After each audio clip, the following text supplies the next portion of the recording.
মাননীয় সংসদ সদস্য মাওলানা দেলোয়ার হোসেন সাইদী সাহেবকে বক্তব্য রাখার জন্য অনুরোধ জানাচ্ছি।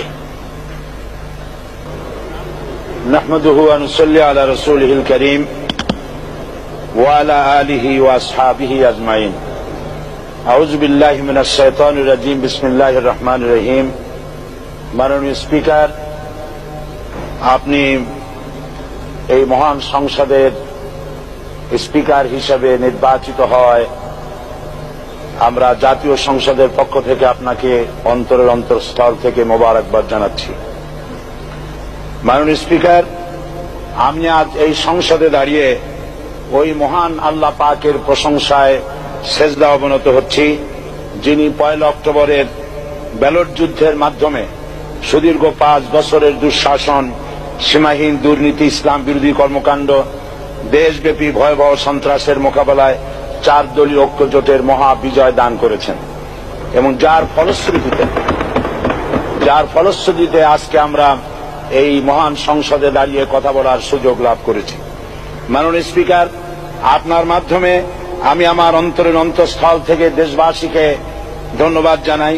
বিশেষ করে আমার নির্বাচনী এলাকা পিরোজপুর, নাজিরপুর, ইন্দুরকানীবাসী ভাই বোনদের প্রতি কৃতজ্ঞতা জানাই, যাদের অক্লান্ত পরিশ্রমে এবং মূল্যবান ভোটের মাধ্যমে আমি নির্বাচিত এই মহান সংসদের সদস্য হওয়ার সুযোগ লাভ করেছি।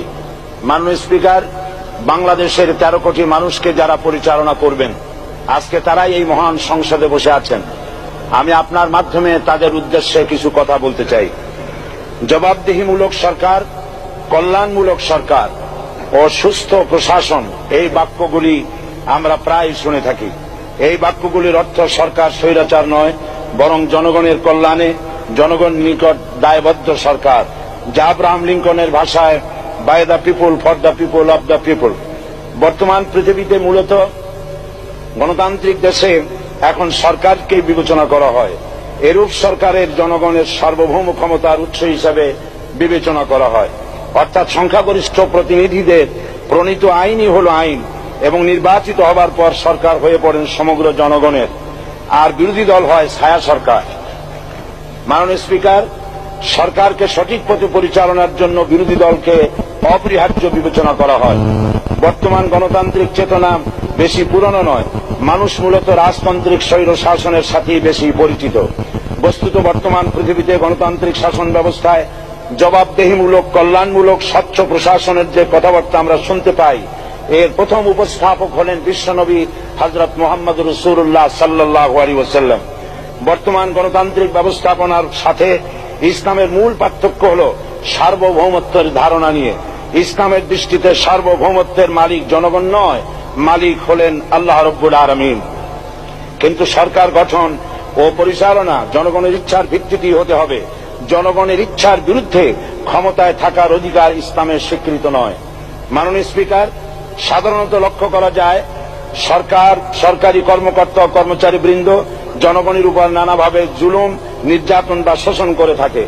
জনগণের খাদেম না হয়ে তারা হয়ে পড়েন জনগণের প্রভু। তারা জনগণের সম্পদকে তসরুপ করে। এই অবস্থা থেকে মুক্ত করার জন্য রাসূল করিম সাল্লাল্লাহু আলাইহি ওয়াসাল্লাম সরকারি কর্মকর্তা ও কর্মচারীদের মধ্যে তীব্র দায়িত্ব অনুভূতি জাগ্রত করে তিনি বলেন, ঘুষ দাতা ও গৃহীতা উভয় জাহান্নামী।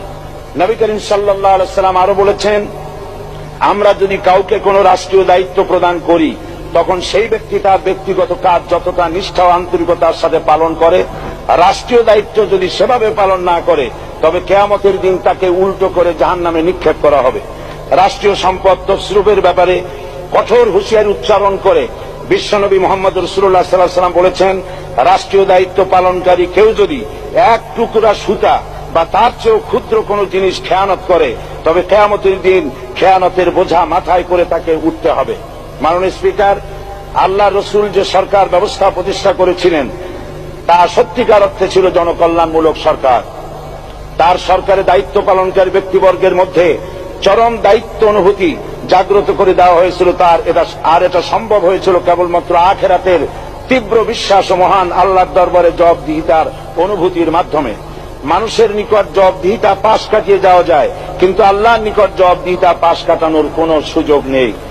মাননীয় স্পিকার, নবী করিম সাল্লাল্লাহু আলাইহি সাল্লামের সরকার ব্যবস্থাপনায় সবাই যেমন আইনের দৃষ্টিতে সমান অধিকার ভোগ করেছে, ঠিক তেমনি ভাবে রাষ্ট্রের নাগরিক হিসাবে সবারই মৌলিক চাহিদাসমূহ পূরণ হয়েছে।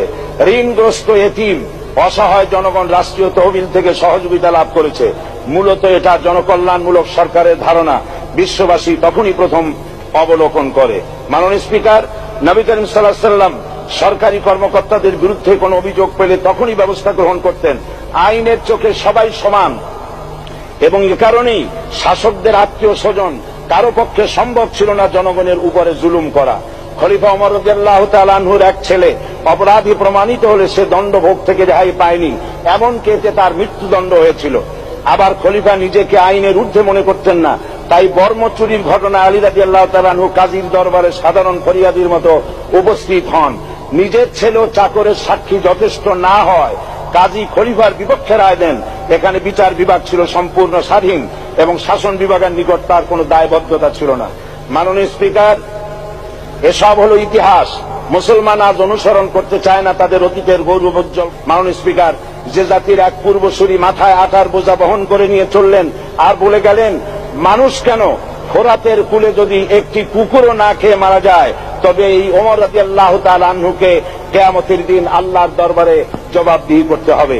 আর আজ সেই জাতির দায়িত্বশীলরা জনগণকে অভুক্ত রেখে তাদের মুখের গ্রাসে ভাগ বসায়। জনগণ তাদের নিকট উপস্থিত হলে মনে হয় যেন গোলাম প্রভুর দরবারে উপস্থিত হয়েছে, আর অহেতুক উৎকোচ দাবি করে তাদের উপর জুলুম করছে। আর আল্লাহ পাক জালিমকে কখনোই পছন্দ করেন না। মাননীয় স্পিকার, আমি দৃঢ়ভাবে আশা করি এই অবস্থা কাটিয়ে উঠে আমরা রাসূল করিম সাল্লাল্লাহু আলাইহি ওয়াসাল্লাম কর্তৃক প্রদর্শিত রাষ্ট্র ব্যবস্থার অনুসরণ করে একটি সুখী সে তাই আজ পৃথিবীর অধীর আগ্রহে অপেক্ষা করছে ইসলামের আলোকে এমন এক রাষ্ট্র ব্যবস্থার যেখানে দায়িত্বশীলরা আল্লাহ তাআলার কাছে জবাবদিহিতার পাশাপাশি জনগণ নিকটও জবাবদিহি করতে বাধ্য হবে। মাননীয় স্পিকার, অনেক ত্যাগ ও তিতিক্ষার রক্তের বিনিময়ে গড়ে উঠেছে আমাদের গণতান্ত্রিক প্রতিষ্ঠান এই জাতীয় সংসদ। এই সংসদের সম্মান রক্ষা করার দায়িত্ব আমাদের সবার। গণতান্ত্রিক চর্চা ও গণতন্ত্র প্রতিষ্ঠার স্বার্থে আমি আজ প্রধান বিরোধী দল আওয়ামী লীগকে সকল হিংসা বিদ্বেষ ও পরাজয়ের গ্লানি ভুলে গিয়ে সংসদে যোগদানের উদাত্ত আহ্বান জানাচ্ছি। পরিশেষে আমি আপনার মতো সর্বজনশ্রদ্ধ একজন মার্জিত ও সুশিক্ষিত ব্যক্তিকে এই মহান সংসদের স্পিকার হিসাবে লাভ করে আমরা আনন্দিত হয়েছি। আমাদের সংবিধানের সংরক্ষণ, সমর্থন ও নিরাপত্তা বিধান এবং আপনার অভিভাবক সুলভ নিরপেক্ষ আচরণ ও সংসদকে ধন্য করবে বলে আমরা বিশ্বাস করি। আপনাকে ধন্যবাদ। আসসালামু আলাইকুম ওয়া রাহমাতুল্লাহ।